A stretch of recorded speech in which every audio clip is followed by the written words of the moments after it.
Muy buenos días a todos y todas. Estamos nuevamente en este programa. Mi nombre es Javier Quiroz, estamos en Estado Internacional, un programa joven dedicado a temas tan importantes como los del debate político, pero también acerca de la coyuntura social. Y hoy día lo que nos convoca es el caso de Carmen Natalia Rifo versus el Estado de Chile. Un caso importante porque lo que nos viene a presentar es un desafío respecto de importantes transformaciones que requiere tanto el sistema judicial, el Estado de Chile, como también las reparaciones que para Carmen Natalia van a ser dictaminadas, o ya fueron dictaminadas, ¿cierto?, por la Corte Interamericana de Derechos Humanos. Y para conversar de esto, para que ustedes entiendan en su casa, nos acompañan dos grandes invitados, ya especialistas en su materia.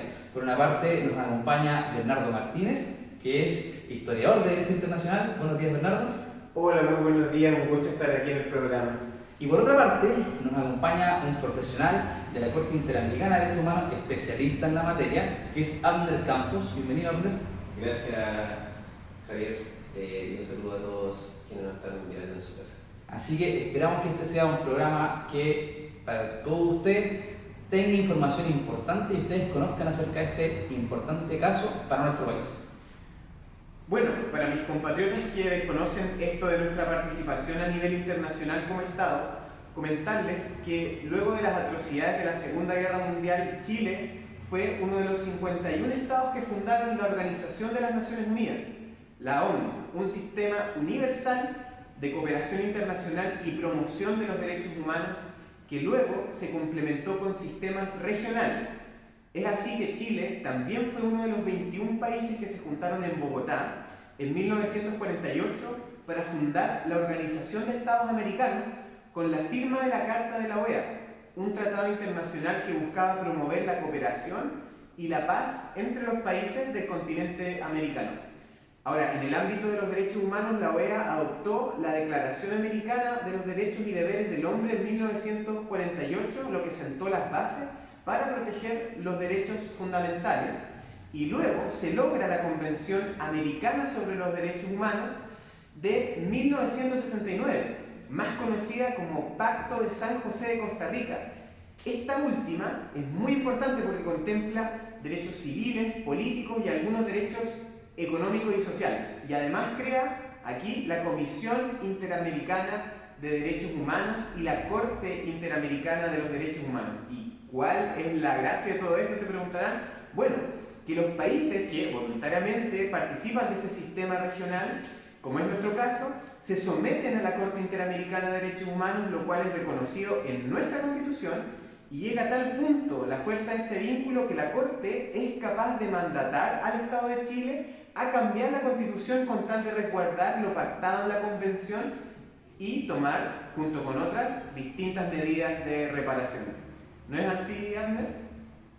Así es, Bernardo. Yo que trabajo en la Comisión Interamericana de Derechos Humanos, efectivamente, y para que la gente en su casa lo pueda entender, cuando existe una vulneración de derechos, ellos tienen la instancia, ¿cierto?, de agotar todos los mecanismos, ¿cierto?, que puedan existir en un país, en los distintos tribunales, ir a la Corte Suprema, ¿cierto?, en última instancia, y si eso obviamente no da como resultado lo que una persona puede considerar justicia, ¿cierto?, reparación ante una vulneración de derechos, existe esta instancia internacional, regional, a las cuales los países se han suscrito, ¿cierto? Y la Comisión obviamente recibe esa denuncia, recibe esos antecedentes. Ahí la Comisión, lo que nosotros hacemos es analizar estos antecedentes, ver aspectos de base que podrían constituir, ¿cierto?, que efectivamente existe vulneración de derechos. Luego hay una comunicación, una solicitud de antecedentes en el país, ¿cierto? Hay esta retroalimentación para definir si efectivamente y nosotros comprobar de que efectivamente existen estas vulneraciones.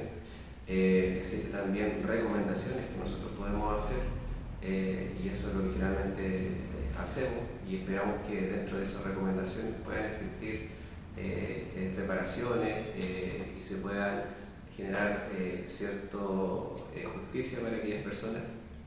Y por último, si estas recomendaciones no se llevan a cabo, ¿cierto?, nosotros elaboramos un informe de base y ese informe de base permite de alguna forma establecer si existe esa vulneración de derechos. Por lo tanto, ahí pasa a lo que es la Corte Interamericana de Derechos Humanos y todos los países que están suscritos a la Convención, ¿cierto? Tienen esas obligaciones de efectivamente someterse a la jurisdicción, ¿cierto?, de esta Corte. Bueno, agradecerte, Bernardo, Abner, por esta valiosa explicación, y para que entienda la gente en su casa de lo que estamos hablando, quisiera poner en contexto acerca de lo que es el caso Karen Atala Rifo versus el Estado de Chile.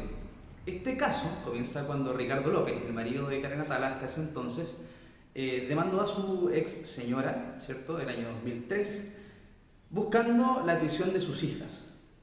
Luego de la sentencia de ese entonces, el año 2004, la Corte Suprema ordenó que la tuición de estas niñas quedara en favor de su padre, estableciendo como argumento principal el que la condición de ser lesbiana de parte de Karen Atala era suficiente causal para quitarle la tuición de las niñas, ¿ya?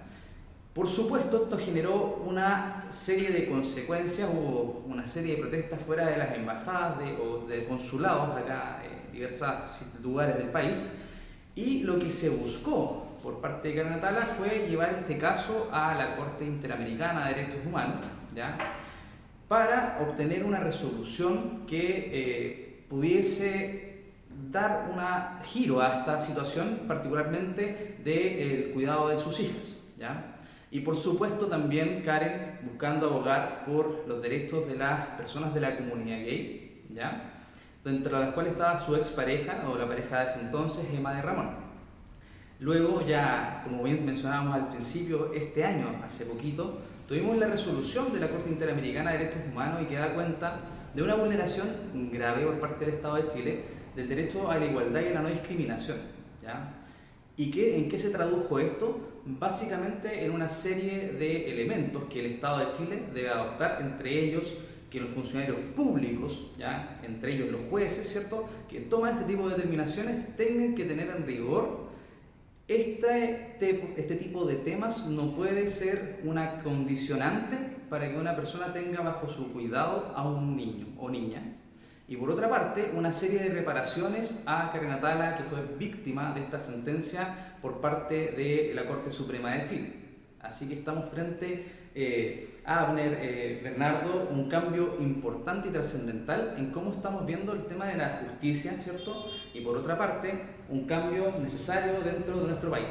Y para seguir con este programa, el Estado Internacional del día de hoy, quisiéramos conversar con nuestros panelistas, con estos destacados especialistas en cada materia, y partir contigo, Abner, preguntándote particularmente ¿qué crees tú o de qué sirve este fallo de la Corte Interamericana, ¿cierto?, respecto al caso Karen Atala, pensando en la región? Bueno, principalmente creo yo que puedo resumirlo en tres elementos fundamentales. Primero, que Karen logró justicia, ¿cierto?, respecto de su caso. Segundo, que esto permite también ver en los países de la región la necesidad de modificar y actualizar, ¿cierto?, el marco normativo y legal respecto de este tipo de vulneraciones, y también conocer también cómo procede el sistema interamericano, ¿cierto?, de derechos humanos, sobre todo en este caso en particular. Sí, me parece ahí que tienes un punto, porque efectivamente me parece que hay como un desconocimiento de cómo opera la Corte Interamericana, ¿cierto?, y que es un mecanismo válido, ¿cierto?, para resolver este tipo de controversia. Bernardo, siguiendo con esta línea, ¿cierto?, y pensando ya más en un plano local, ¿qué crees tú que le falta al Estado de Chile, a nuestro país, ¿cierto?, respecto de casos como este? Sí, bueno, este fallo sin lugar a dudas que primero que nada sirve como un referente nacional e internacional, pero aún falta mucho por avanzar. O sea, la comunidad gay, desde mi perspectiva, es una de las más discriminadas, tanto físicamente, pero también por los sistemas legislativos. Por ejemplo, no se le reconoce el derecho al matrimonio, a la adopción homoparental, y así hay una serie de disposiciones legales que hoy día significan una barrera para la igualdad de oportunidades en el desarrollo de las distintas comunidades que conforman nuestro país. Oye, y aquí quiero dejar la palabra abierta para cualquiera de ustedes dos, Abner y Bernardo. ¿Qué les parece a ustedes este tema de que en su momento la justicia chilena haya determinado que por la condición de ser gay o lesbiana, ¿cierto?, una persona no puede tener a su hijo a su cuidado? No, terrible, terrible. O sea, una clara vulneración de derechos. Yo pienso el impacto psicológico, el asociar que te digan que tus hijos van a tener un trauma solo por tu orientación sexual me parece muy nocivo para la familia. ¿Sí? No sé cómo lo ves tú, Abner. Sí, yo creo que también creo que va por esa vía y me sorprende igual que el sistema de justicia chileno no esté preparado, ¿cierto?, para eventualmente poder resolver este tipo de discriminación y entregar justicia de manera oportuna, porque finalmente son los niños, ¿cierto?, quienes también terminan siendo desprovistos, ¿cierto?, de su figura, de su familia, y se ven envueltos en este tipo de procesos que son tremendamente dolorosos. Bueno, quisiera agradecer a Bernardo, a Abner por acompañarnos el día de hoy e invitarlos a la próxima semana a seguir viéndonos en Estado Internacional. Vienen temas importantes, pero hoy día quisimos destacar este fallo respecto de Garnatala versus el Estado de Chile. Muchas gracias y un aplauso para ustedes. Muchas gracias. Nos vemos en el próximo. Muchas gracias.